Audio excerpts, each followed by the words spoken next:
네, 지난해 수출액 170억 달러, 우리 돈 약 21조 6천억 원을 달성하면서 세계 방산 시장에 파장을 일으킨 한국 방위산업이 올해도 잭팟을 이어갈 수 있을지 관심이 쏠리고 있습니다. 그렇지만 주가는 새해 들어 조정받으면서 투자자들의 외면을 받고 있는데요. 어떤 종목 뉴스가 나오고 있는지 알아보시죠. 최근 유럽과 동남아시아, 중동 등에서 한국산 무기에 대한 관심을 보이며 올해도 추가 수주가 들릴 것이란 전망이 나오고 있습니다. 올해 방산 수출의 첫 낭보는 현대로템이 올릴 가능성이 높은데요.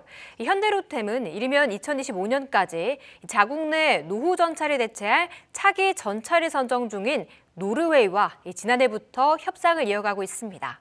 현대로템 정거래일부터 외국인 매수가 유입되면서 꿈틀거리고 있습니다. 현재 1.3% 오르고 있습니다. 이와 함께 한국항공우주도 올해 말레이시아로 FA50을 수출할 것으로 보이고 있습니다. 말레이시아 공군이 추진 중인 1, 2차 경전투기 교체 사업은 총 36대 규모로 계약 금액은 2조 원에 달할 전망인데요. 수출 계약 현재 마무리 단계에 접어든 것으로 알려지고 있습니다.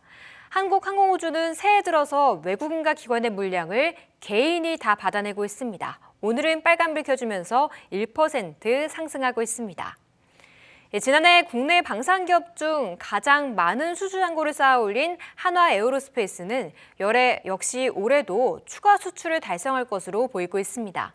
현재 루마니아와 K9 자주포 수출 협의를 이어오고 있으며 호주 육군의 레드백 장갑차도 올해 상반기 우선 협상 대상자의 선정이 예상되고 있는 상황인데요. 좋은 소식 기다려보겠습니다.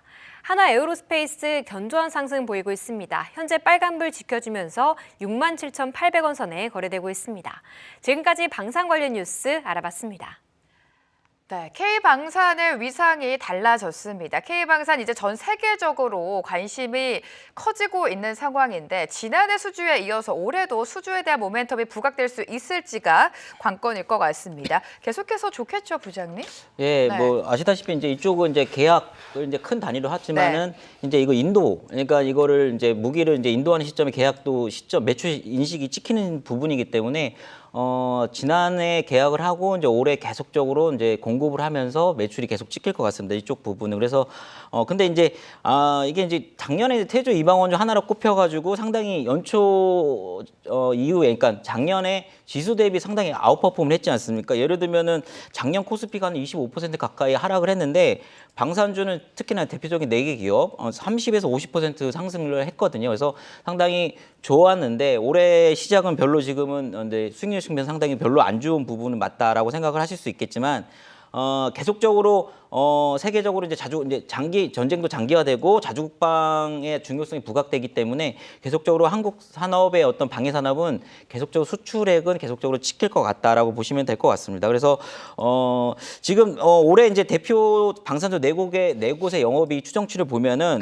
카이 같은 경우는 이제 한국항공우주는 100%, 현대로템 67%, 한화에어로스페이스 32%, LI덱스원 18% 증가 전망인데 올해 전반적으로 경기 침체 이런 얘기 때문에 코스피 기업이익이 한 1%, 2% 감익할 전망인데 또 이 부분에서는 상당히 또 대조적이다라고 생각을 하시면 될 것 같습니다. 또 하나는 무기 판매뿐만 아니라 소위 MRO죠. 그래서 예를 들면 유지, 보수, 관리 이런 부분에서도 계속적으로 매출이 찍힐 거가 유력시되기 때문에 방산 쪽은 계속 보시면 좋을 것 같고 마지막으로 이제 이런 부분도 보셔야 될 것 같습니다. 그러니까 우리나라도 이제 지난해 이제 정부가 발표한 이제 2023 경제정책 방향에 원전 플러스 방위 쪽도 지금 주요 지원 분야로 채택이 됐기 때문에 국내 방위 산업에 대한 정책 모멘텀도 충분히 가능하다. 이런 부분도 같이 국내적으로 같이 한번 살펴보시면 좋을 것 같네요. 자, 올해 방산 수출 목표액을 170억 달러로 지금 제시한 상황입니다. 그 이상으로 제시를 했는데 폴란드뿐만이 아니라 각국 해외에서 한국산 무기 K방산에 대한 관심이 뜨거워지고 있어요. 류 부장님께서는 방산 관련주 올해에도 계속해서 견조한 흐름을 보일 것이고 모멘텀이 살아있다라고 평가를 해주셨는데 부장님의 의견도 좀 들어볼게요. 네. 일단은 2022년, 그러니까 작년이죠. 작년 약세장 속에서도 그래도 방산주 같은 경우는 고수익주로 꼽히는 하나의 섹터 중에 하나가 이제 방산주였습니다. 방산주를 계속적으로 관심을 가져야 되는 부분은 일단은 그 러시아하고 우크라이나의 전쟁에서 그 주변국들이 불안해하고 있다는 그런 부분들이 첫 번째로 뽑을 수 있을 것 같고, 그다음에 국내에서 보면 남북한 그 북한의 그런 부분에 대해서 이제 지적적 리스크는 여전하다는 거, 그런 부분들을 가지고 있다고 보고 있고요. 그리고 그 앞서 그 유민수 부장님이 얘기한 것처럼 2023년 그 경제 정책 방향에서 방산이라든지 원전, 그 다음에 해외 인프라에 대한 지원 방안을 언급을 했던 부분도 긍정적으로 보여질 것 같고요. 그다음 영업이익 같은 경우도 안 된다 하지만 그래도 100%에서 한 17.9%까지 상승 여력을 가지고 있다고 예상을 하고 있습니다. 단지 이제 연초에 좀 빠지는 부분에 대해서는 이제 그 외국인이나 기관 쪽에서 그 수급적인 단기적인 수급적인 부분이 아닌가라는 생각을 좀 많이 하고 있습니다. 자, 그렇다면 방산주 안에서 굉장히 여러 기업이 있기 때문에 두 분께서는 어떤 종목을 탑픽으로 보고 계신지 탑픽 종목을 만나보도록 하겠습니다. 자, 부장님의 종목 공개해 보도록 하죠. 현대로템을 가지고 오셨습니다. 철도에서 지금 방산으로 주력 사업을 전환한 상황이고 지난해도 수주 현황도 좋았습니다. 올해는 어떨까요? 투자 포인트 들어볼게요.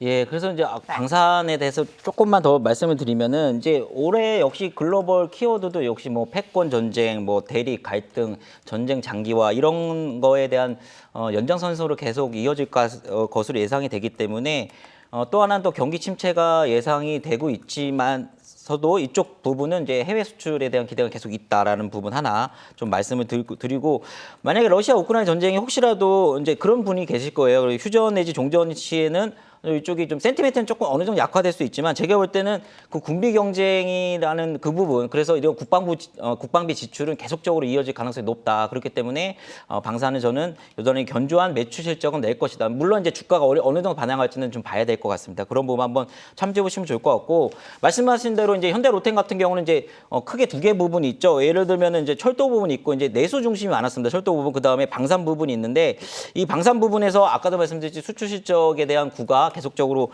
이어지고 있습니다. 예를 들면은 폴란드와 인접한 국가들 뭐 체코나 슬로바키아, 그다음 루마니아 쪽도 계속적으로 얘기가 오고 가고 있는 거 아직 진행 중인 걸로 저는 알고 있거든요. 그 부분은 가장 크고, 그다음에 더 큰 건 이제 노르웨이, 아까도 자막에 나왔지만 노르웨이에 대한 매출에 대한 부분, 공급에 대한 부분은 가시화되고 있다. 이런 부분 좀 보시면 좋을 것 같고, 3분기 연결 기준 매출액이 7,800억, 영업이익이 1,118억이거든요. 그래서 2021년 대비 각각 10%, 300% 증가한 부분이기 때문에 이 부분은 4분기, 그 다음에 올해도 역시 괜찮을 것 같다. 그래서 작년에 매출이 제가 볼 때는 10년 만에 한 1,000억 원 넘을 거로 지금 추산이 되고 있는 부분, 이 부분 보시면 좋을 것 같고요.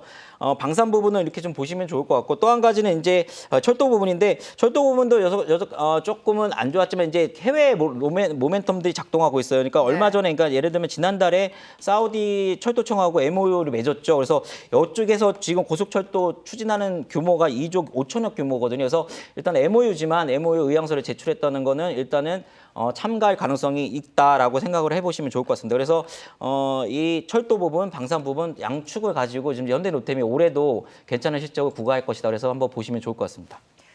자, 지금 방산뿐만이 아니라 철도에 대한 모멘텀까지 부각이 되고 있다라고 언급을 해주셨고요. 방산주 좀 눈여겨보고 계신다면 현대로템 흐름도 체크해 보시면 좋을 것 같습니다.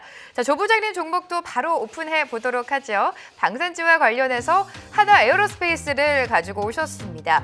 지난해 흐름을 살펴보면 국내 방산 기업들 중에서 가장 많은 수주 잔고를 쌓은 게 하나 에어로스페이스였는데 올해 역시 그만큼 성과가 기대된다는 리포트들이 나오고 있어요. 예. 네. 뭐 앞서 말씀드린 것처럼 그 영업이익 같은 경우가 이제 한 30% 이상 정도 증가를 할 거라고 일단 예상을 하고 있는 상태고, 그리고 이제 하나 그 에어로스페이스 같은 경우는 하나 디펜스, 그다음에 하나에 있는 그 방산 산업을 다 한 곳으로 통합하고 있는 그런 작업을 하고 있으면서 얘네들은 이제 그 미국의 그 로키트 마틴을 꿈꾸는 그런 진행 방향을 차근차근하게 걸어가고 있다고 느껴지고 있습니다. 그리고 차세대 그 장갑차인 레드백에 대한 이야기가 좀 많이 나오는데, 이제 폴란드하고 그다음 호주의 수출 기대를 지금 하고 있고, 거기에 이제 핀란드나 그 루마니아의 K4 K9 자주포 수출 논의도 계속적으로 이어지고 있는 상태입니다.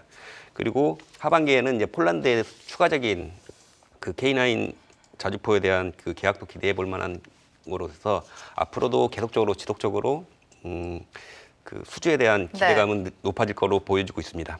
방산하면 당연히 수주인데 하나 에어로스페이스 같은 경우에는 폴란드 말고도 지금 추가적으로 예상되는 다른 해외 수주 모멘텀이 많다고 들었습니다. 거기에 호주도 좀 포함되어 있는 것 같은데 설명을 해주실까요?